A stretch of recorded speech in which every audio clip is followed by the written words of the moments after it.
Welcome along to another Dicker Data Training Academy.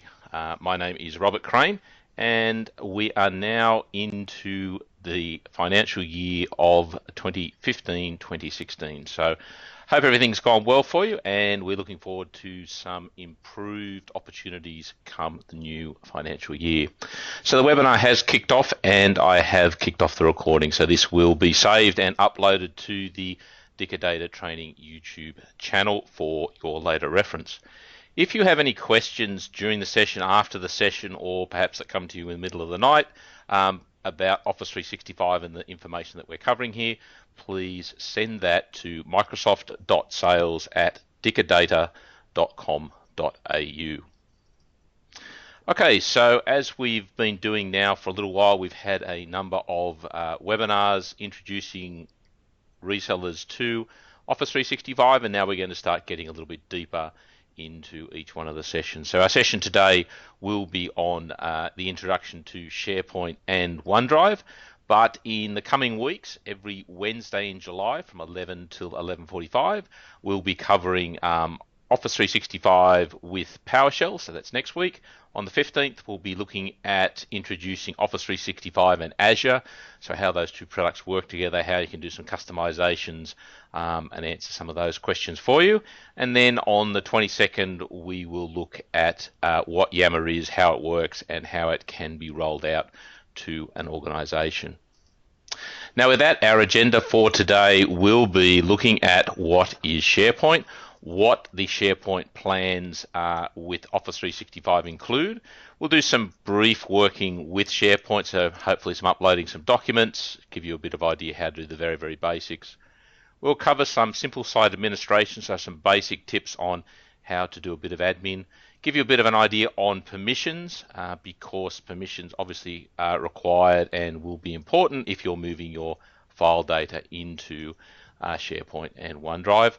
We'll cover some quick basic customization, so how you can give it a bit of a different look and feel very quickly, have our best practices, and then also have our takeaways. So please be aware we're covering a significant amount of information here in a 45-minute session, so a lot of it we can only just briefly touch on. And again, if you want more, please let us know and we can start breaking out that into more detail and having more deep dive sessions. So with that, the very first question that we probably need to answer is actually what is SharePoint? So when you're talking about SharePoint to a customer, I think it's very important not to use confusing terms like collaboration, like intranet. The easiest way to describe it I've found to customers is to tell them that it's basically a tool. Okay, so it's a tool to help them do their job. It's a tool to help them surface information. It's a tool to help them find information. It's a tool to help them share information. So again, don't get too confused about what SharePoint is. Basically, it's a tool. Another way to think about it is that it's simply an extension of your existing Office desktop software.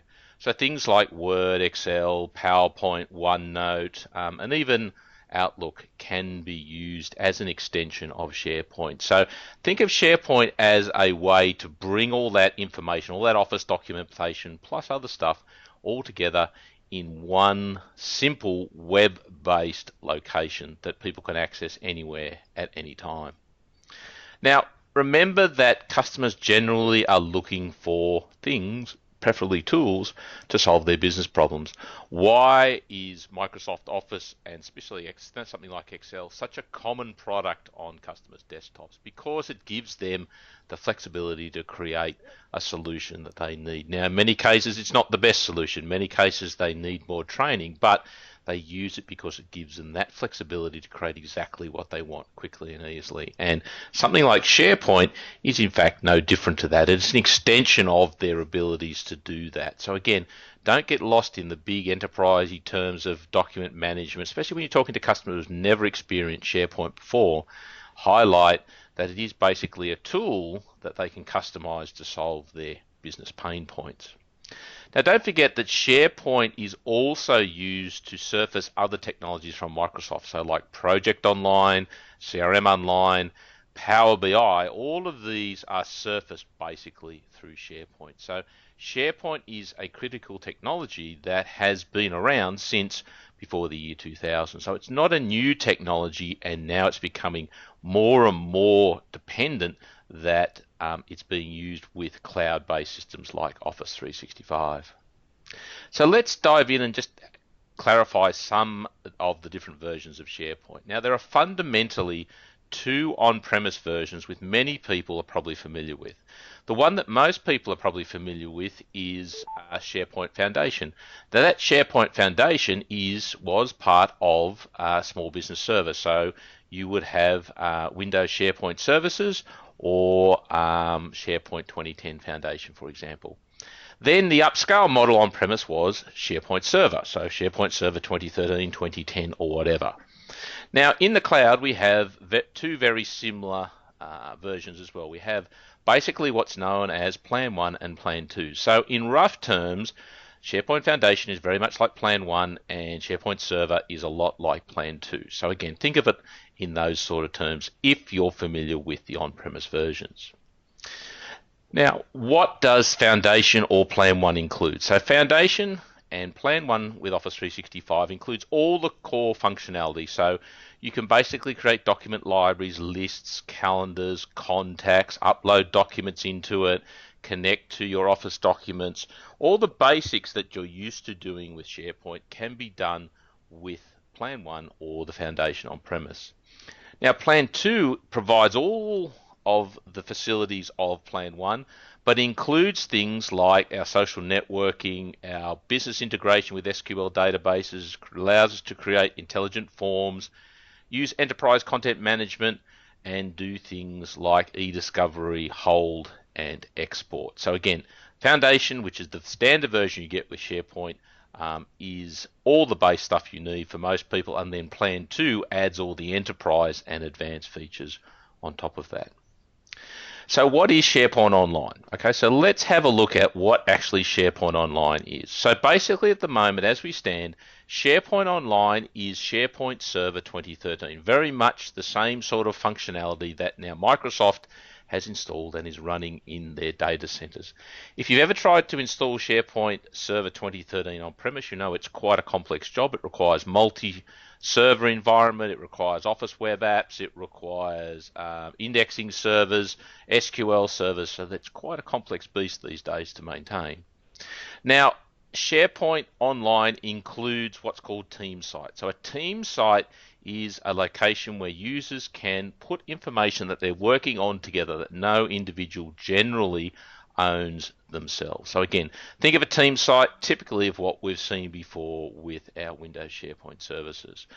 But SharePoint Online now also includes OneDrive for Business. So important distinction here is that OneDrive for Business is a SharePoint solution. It has SharePoint technologies, and it is basically a limited version of a team site that each individual gets. So within a business, when you buy Office 365 that includes a SharePoint SKU, you will get a team site for all the users, and each user will get a OneDrive for Business.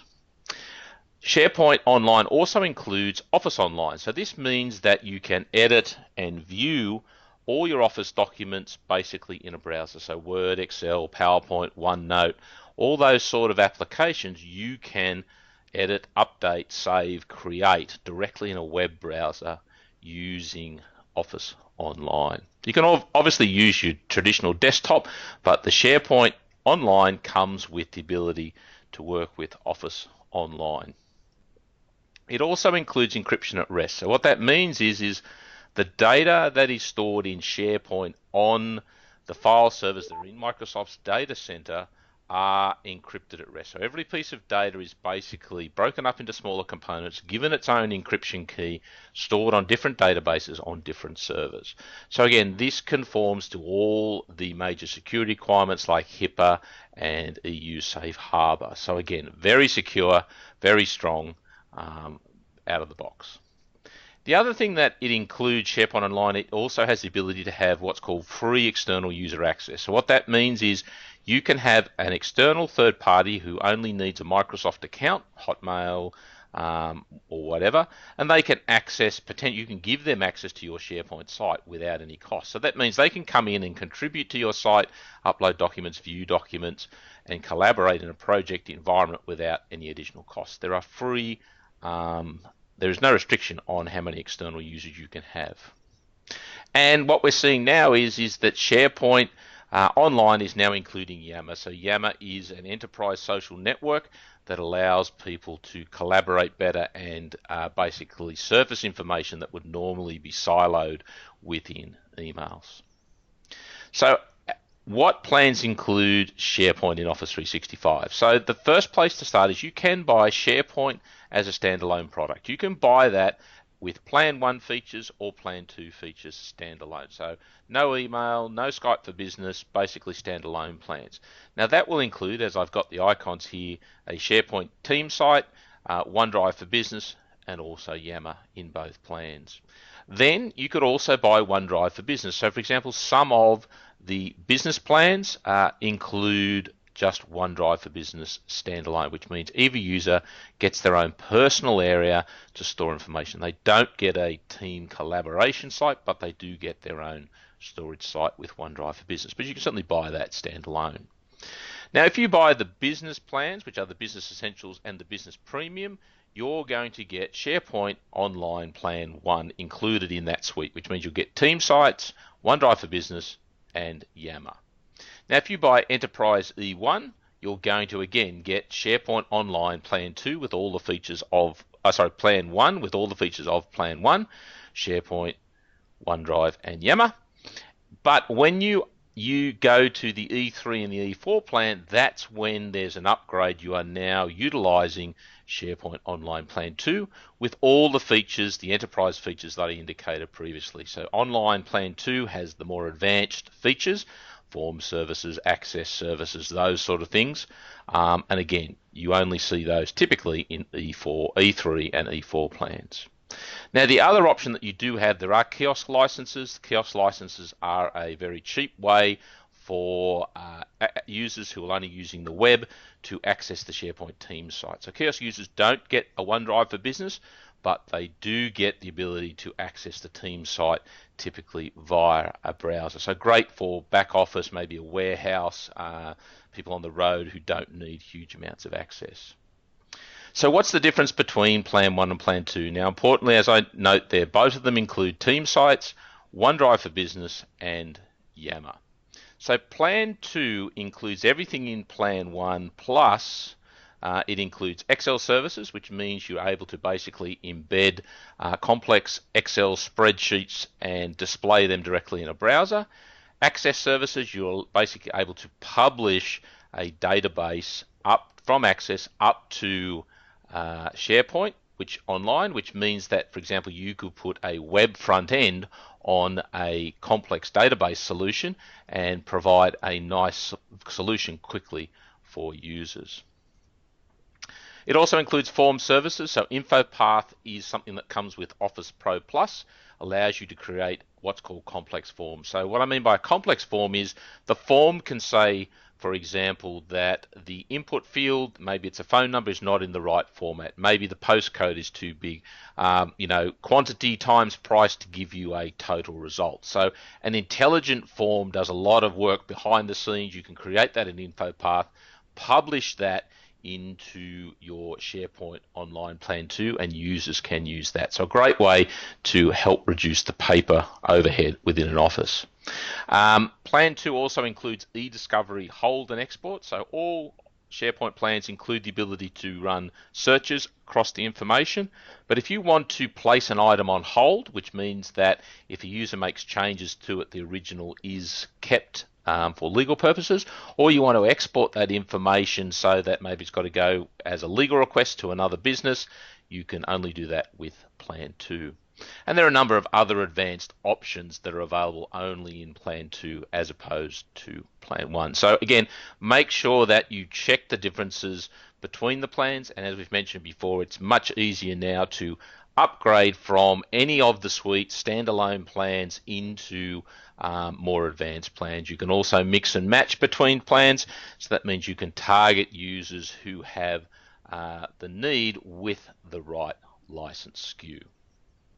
So let's look at some of the specifications, some low-level details. So a team site, which is, again, is the common area that all people within the business have access to work on information as a group.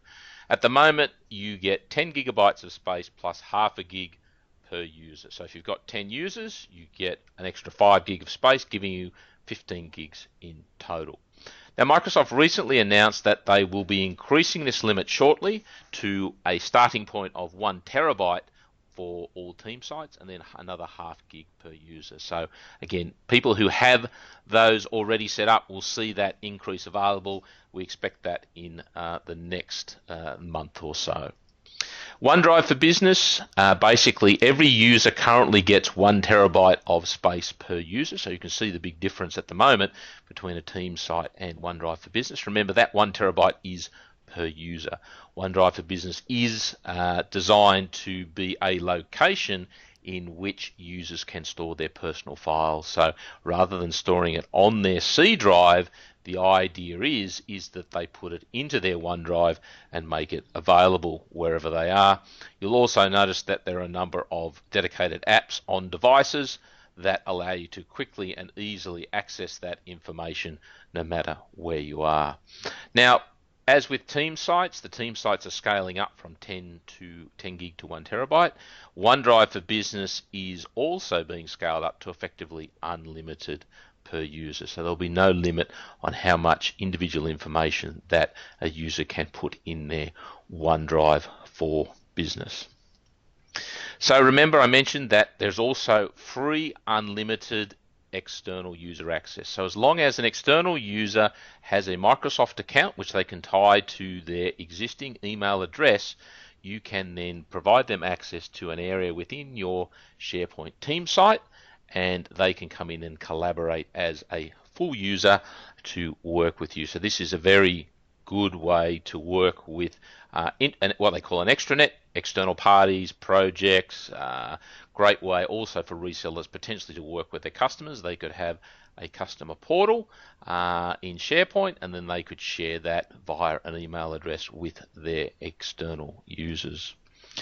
You get over 500,000 site collections, so you potentially can have unique, so think of a site collection at this point as a unique URL. So maybe you have a site collection which is for your documents, maybe you have a site collection that is potentially for your public documents, you may have another site collection for managers, accounts, so you can break this up and you can have basically 500,000 of those unique URLs which have their own properties, securities, and accesses. Now, of course, if the 10 gig limit at the moment isn't suitable for you, you can purchase additional storage. So you can purchase additional gigs per month for a very small charge and add that to the overall pool that you can work with. Again, when the sites do scale up to 1 terabyte, what we'll see is that additional storage then will simply be added on to that terabyte. So again, if you need to get started, if you need more than the 10 gig starting limit, you can certainly add the space that you need today by purchasing additional storage and adding that to the SKU. So let's have a look at how we actually work with SharePoint now that we've covered off, hopefully, what it is and how it is surfaced through Office 365.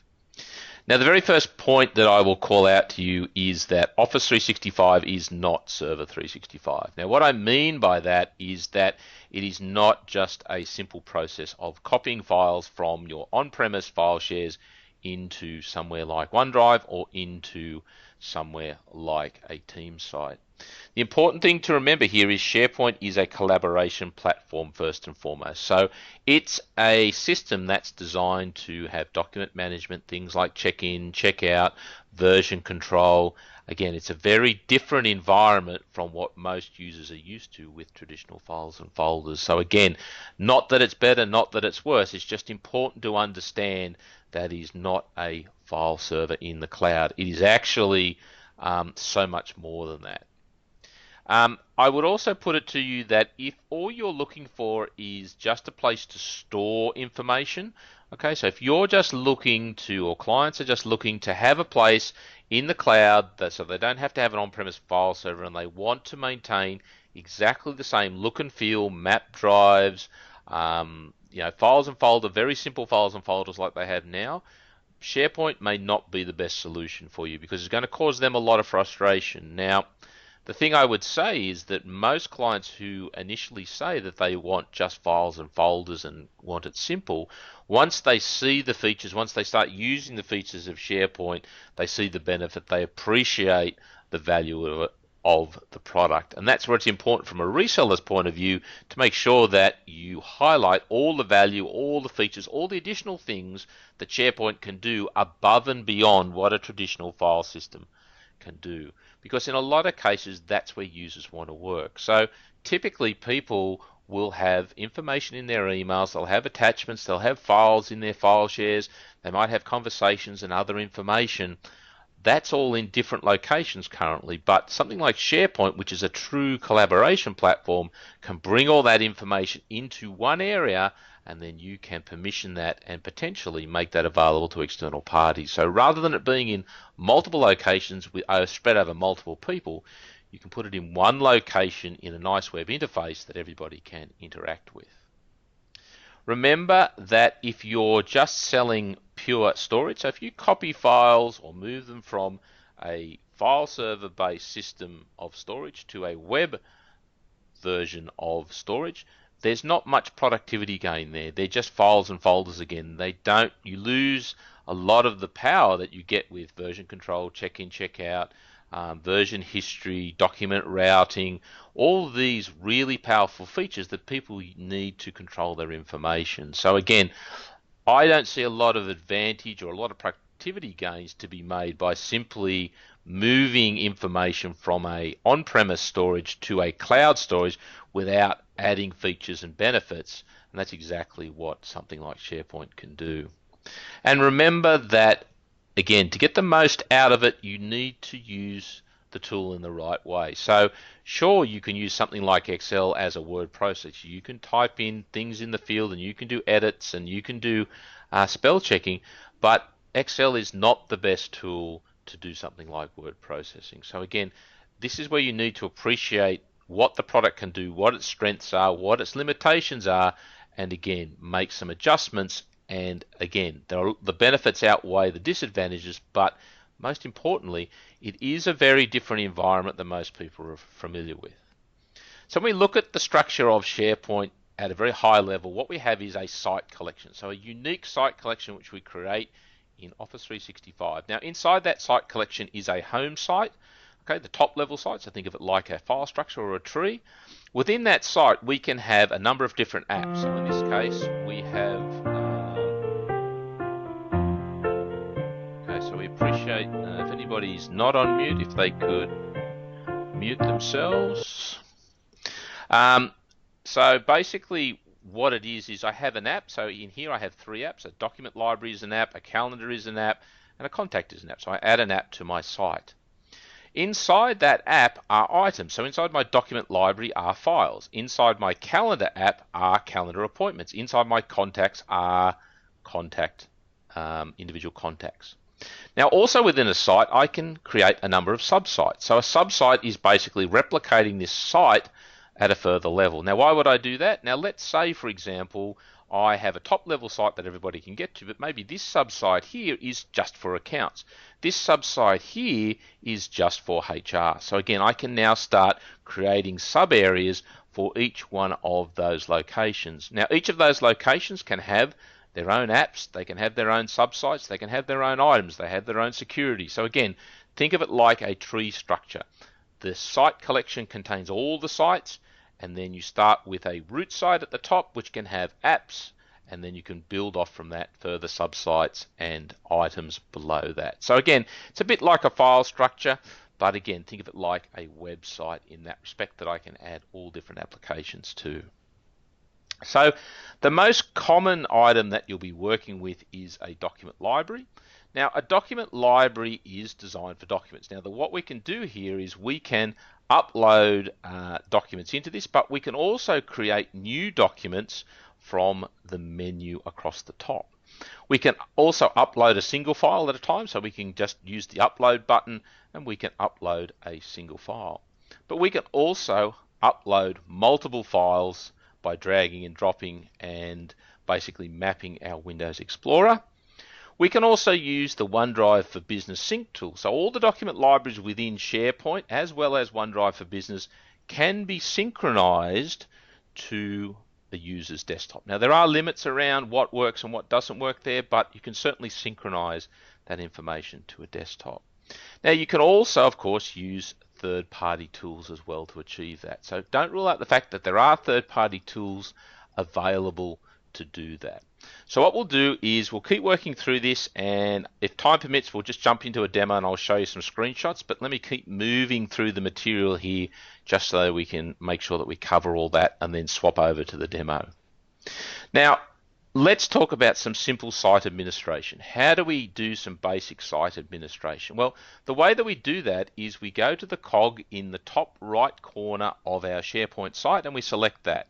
Now, once we select that, we should see a menu that is displayed, and the menu option that we need to select here is called Site Settings. Okay, so once we select Site Settings, what it will reveal is a whole lot of administration options down here that you can now work with. Now, probably the one that is most important to you, the most common, is down here under Site Administration called Regional Settings. Now, unfortunately, when a SharePoint site is provisioned for the first time, as with our Windows desktops generally, they're provisioned out of a time zone of the US or a region of the US. So we need to generally go in there and select on regional settings and then make those changes to put it in the appropriate time zone that we require. So again, that's probably the very first and most important thing in site settings you will need to go into. But again, if time permits, what we'll do is we'll go in and I will show you how to work with those site settings. But the way you get to it is, again, the cog in the top right corner of a SharePoint site, then select Site Settings, and then you will see in here that you can get to the permissions, you can change some of the design options, you can change the look and the feel, which we'll come to. So again, that's how you get to the basic administration. Now each site or sub-site will have its own site settings. So these site settings are unique to the site that I set in. So as I navigate down the tree, each site, unique site in the structure, will have its own unique site settings. So beware of that. So you can change the look and the feel of a sub-site and it won't affect the parent. Okay, so one of the other most common questions I see out there is how do we manage permissions? So again, think of permissions very much like a file system. So here's our structure again. So our typical structure, we have a boundary at our site collection, a boundary at our site. All our apps have individual security boundaries as well as our items and our subsites flowing down the tree. Now, basically the most important thing to remember is that your rights are inherited by default. So once you create the top level site, and then if you go in and create another site below that, it will by default inherit the rights of the parent site. If I create an app and then I add items into that app, they will inherit the rights from that application immediately. Now, of course, we can go in individually and we can basically break that inheritance. So what that means is, it's much like a file system, we can stop any app, any item, any sub-site from inheriting rights from the parent. And again, we just simply go in there, select that, and then stop that inheritance, and then we add the rights into that. Now again, there isn't at this stage a simple tool that allows you to look through the rights in the whole SharePoint structure, so it is a bit manual to go through all this, so that's why it's very important to make sure that you have a good policy, good handling of how you set up permissions. Now, when we look at the permissions on the screen, so this is a screenshot of what we would typically see in maybe a document library, you can see that we have basically stopped inheriting the rights. Now, what that means is in this location, the user rights are unique to that location, and we can go in and add either groups or we can add users into these locations. Now, obviously, as with the file system, the best way to manage SharePoint is to use security groups. Now, Office 365 allows us to create security groups which can then be placed inside SharePoint groups. Now, that means that when we assign a user to a security group in Office 365, they'll automatically get rights that flow into SharePoint. So, best practice is always to use groups to achieve that. Now, of course, there are times when you need to potentially assign an individual user, but if you can avoid that, like a file system, it makes life around managing permissions much easier. So as you see across the top here, we could delete the unique permissions. If we deleted the unique permissions, that would then inherit the rights back from the parent. So we just click that button, we'll get the same rights flowing through. We can grant permissions, so we go in there and add new users, add new groups to the SharePoint location to give them access to that. We can obviously go in and select a user, and as you'll see, our Excel Services Viewers is currently set to a permission of view only. So we have a number of different permission levels in SharePoint by default, things like approve, design, read, contribute. They provide a different level of access. Most users in Office 365 are members. They have a contribute right by default. That contribute right gives them the ability to edit, create, and potentially delete files as well. So they're given those rights by default in the team site, and unless that's changed, they will flow down through the structure.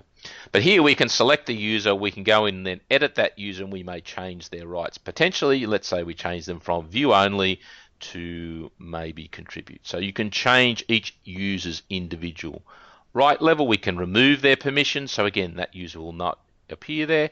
And if we're having issues with permissions, we can again go in, click on the check permissions button, and we can type in a user, and that will then tell us how the user has rights to that location. So again, in simple terms, think of a SharePoint permissions very much like a file system. They flow down the tree or down the structure by default. You can go into each item and you can break the inheritance and then create your own rights, and you can assign whatever permissions you want at those locations. So let's talk about some basic customizations. You can customize the site logo. You can change the look of SharePoint, so the color, the background. You can add an image. Again, very much quick and easy to do that. You can modify the navigation. You can drag and drop the menu on the left-hand side, and you can edit that to suit your needs. You can edit the home page. We can add more widgets to the home page and maybe surface a calendar, contacts, something else that we've created in SharePoint. Now, when we edit a home page, we can obviously delete web parts. So we can remove what's on the page if we don't want. We can add more to the page, and if we want, we can change how many columns that we display on that page. So with all that, we've run through all that. So let me now swap across to give you some indication of how this actually works in reality. So give it a minute to come through. Now, when it does come through, you should see a standard SharePoint site. Okay, so hopefully now you are seeing a standard SharePoint site that I've created in my Office 365. So what I have here is I have a basic document library, and that's empty at this point in time. Now, the first thing I can do to get documents in here, I can go in here and I can create a Word, Excel, PowerPoint document, and that will open a blank document in Word Online. I can now do some edits, save that file, and it will appear in my library. You'll notice that I can also create a new folder, so if you wanted to have folders within a document library, you certainly can do that. The second way that I can do it is to get a file in here. I can select upload, and it'll then pop open a window. I can then browse, and for example, I can go to my C drive, hopefully, and then I can select an individual file and then upload that file. So we go to my downloads, and let's just upload this one, and that will then, as you see, I can put the version information there. You'll see that I get the upload, and there that file has now been uploaded into that location. Now if I select the tabs across the top here, you'll see it looks very much like the traditional Word and desktop products. You'll see that I have an option here called Open with Explorer.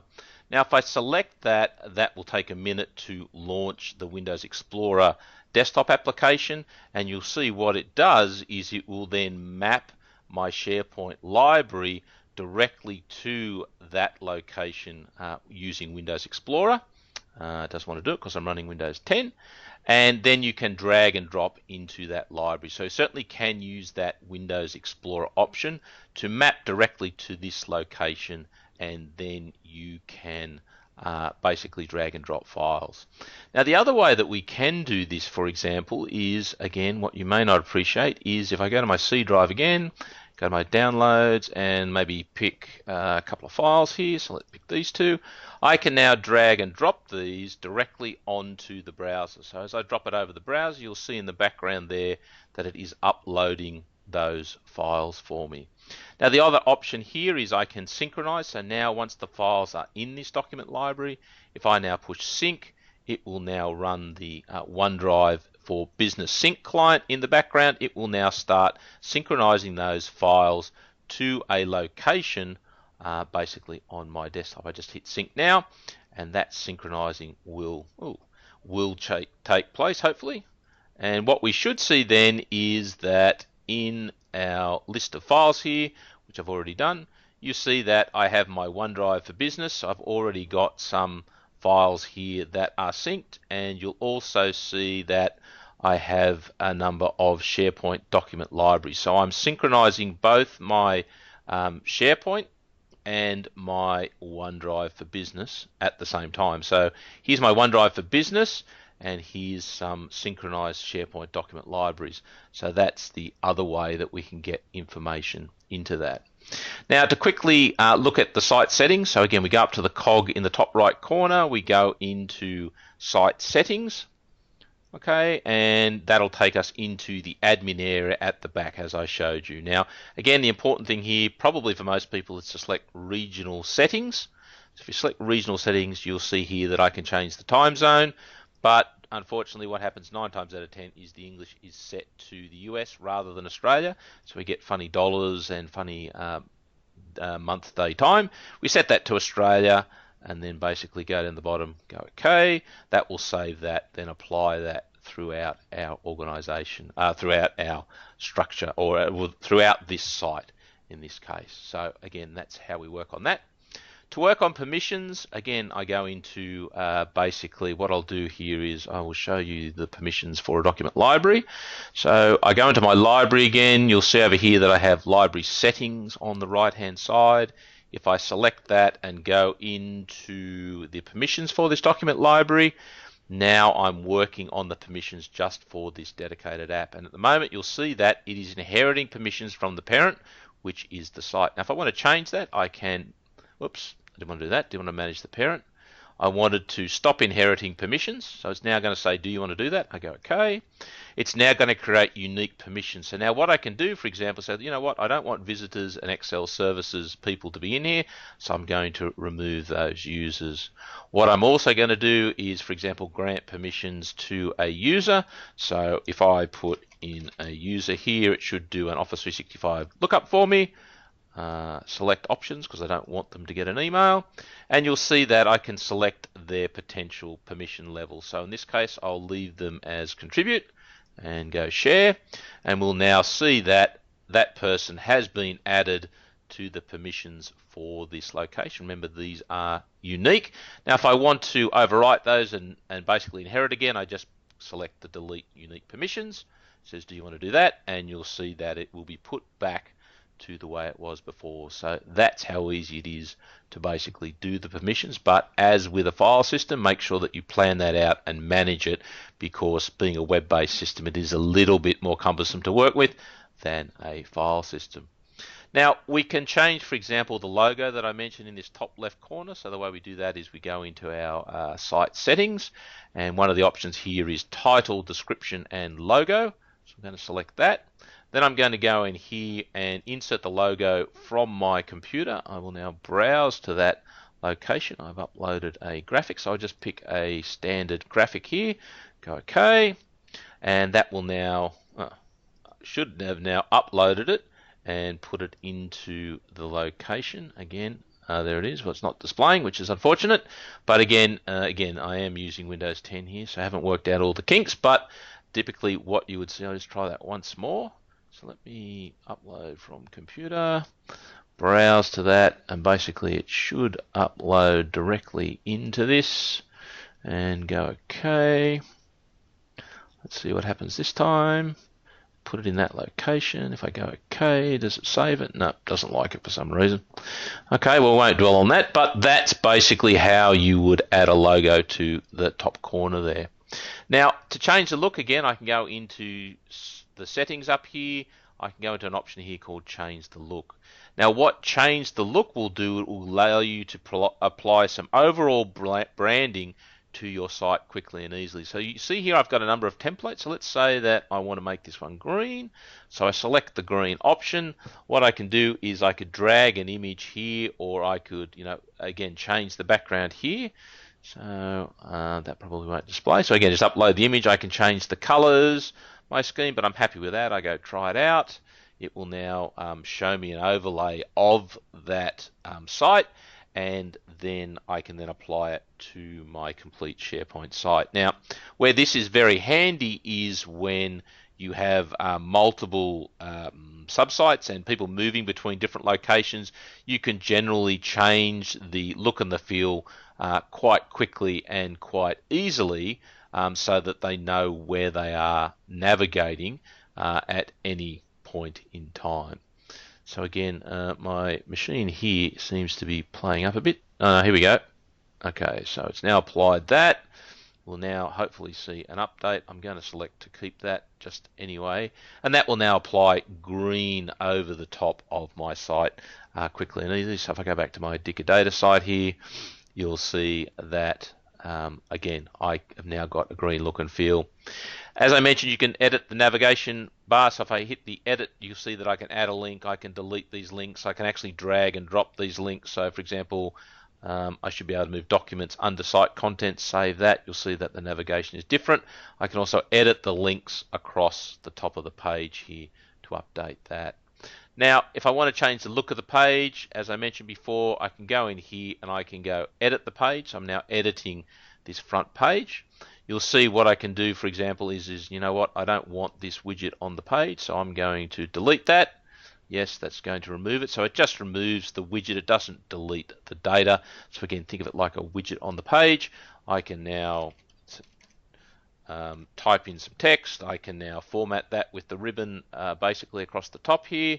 And if I wanted to, for example, I could go and insert another web part, and I can put any other item that is part of my SharePoint site into that location. So again, nice and easy to do that. When I've finished with that, I simply save the page, and it will then apply those updates and display that on the page for me.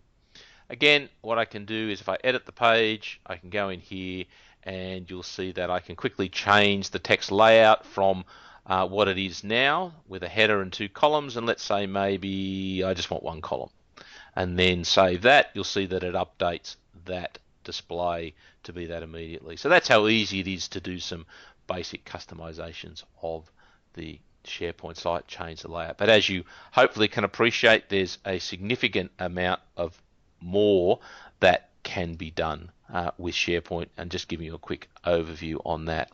So let me just jump back to the slides here, and I will wrap up this webinar.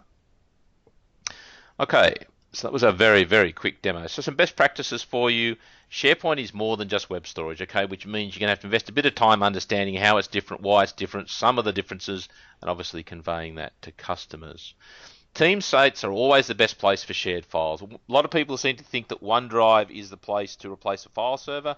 I think that you find many, many restrictions, and the limitations that OneDrive applies can cause issues down the track. So if multiple people need to work on files in a team together, then a team site is the best location. OneDrive is for individual files typically. Again, SharePoint can do a huge amount of stuff. It's an absolute, it's just so much of what it can do. But again, the secret to it is just keep it simple. Start off with a document library, start off with shared calendar, start off with something really simple and build from there. Again, think of it like a tool like Excel, which can improve, enhance, and grow over time. Again, just keep it simple, do the basics, and get people using it. Again, the basic admin tasks like setting the regional settings, the time, the date, the look and the feel, the menu structure. Again, we've been big on checklists here. Make sure that you create a checklist that allows you to run through those and give a consistent result for customers. So maybe when you run up Office 365, you give them a basic SharePoint site to get them started and get them interested. And again, template and checklist how to do that. As for permissions like file systems, assign them as high as possible. You don't want to go down and be assigning individual permissions to individual files within low level or deep inside the SharePoint structure. It becomes very difficult for someone to manage down the track. So again, like a file system, manage the permissions if you can at the file share or the folder level. In this case, manage them at the site or the app level. Too deep becomes very difficult and cumbersome to manage. And again, my advice is you can certainly customize SharePoint using HTML, JavaScript, all that sort of stuff, but try and stick to the customizations that are in the browser. That means when things change, when there's an upgrade, when the SharePoint 2016 is released into Office 365, you won't generally break a lot of things. So you can certainly customize it to a low level with a web developer, but just beware this on shared infrastructure, which means when things change, Microsoft may not make you aware of that, and they may break something that's been custom coded. So try and stick to customizations within the browser. So my takeaways are SharePoint's a tool for solving business pain points. Okay, look for what you can solve with SharePoint, simplifying, collaborating on information. And again, SharePoint can do a lot of things. It can do document management, document flows, workflows, so much that we can't just cover here. So really appreciate that it's a very, very powerful tool. OneDrive is a subset of SharePoint. OneDrive is SharePoint, but has a limited set of features in what it can do. It's basically a document library. Some SharePoint skills are going to be required. No matter what you're working with in Office 365 in reseller land, you're going to need to understand at least the basics of SharePoint. How to upload documents, create apps, manage site collections, manage permissions. You're going to have some SharePoint skills. So if you haven't, time to do some study on that. And again, SharePoint and OneDrive are a big change from your traditional files and folders. So make sure that you understand what the differences are, what that impacts for your customers, and explain to them and show them the benefits and those changes so they become comfortable with them. Manage permissions using a group. Again, good practice using any sort of structure, even file systems. Manage via groups, don't do it via individuals. And when it comes to making major changes to look and feel, again, focus on the functionality first. Okay, so focus on the function rather than the way it looks. Okay, so get the function, get it doing what it needs to do, and then look at customizing the look and the feel. So some resources that will be available in the slides for you after are the SharePoint Online Overview for IT pros. The service descriptions will cover what each plan within SharePoint includes, and there are SharePoint Online training courses, videos, and tutorials that will give you more information and take you to the next level with SharePoint. So with that, I've come to the end of the webinar. Again, here are the Dicker Data contacts, which I'll come back with. If you've got any questions, please contact them. Again, microsoft.sales@dickerdata.com.au. With that, don't forget, thanks very much for attending. I know it's a big time out of your day. Next week, we'll be looking at managing Office 365 with PowerShell. Then the week after, introduction to Office 365 and Azure. And then following that, the week after, introduction to Yammer. If you need to contact me or have any questions or feedback, please do director@CIA Ops. And with that, I will call a webinar to an end and stop the recording.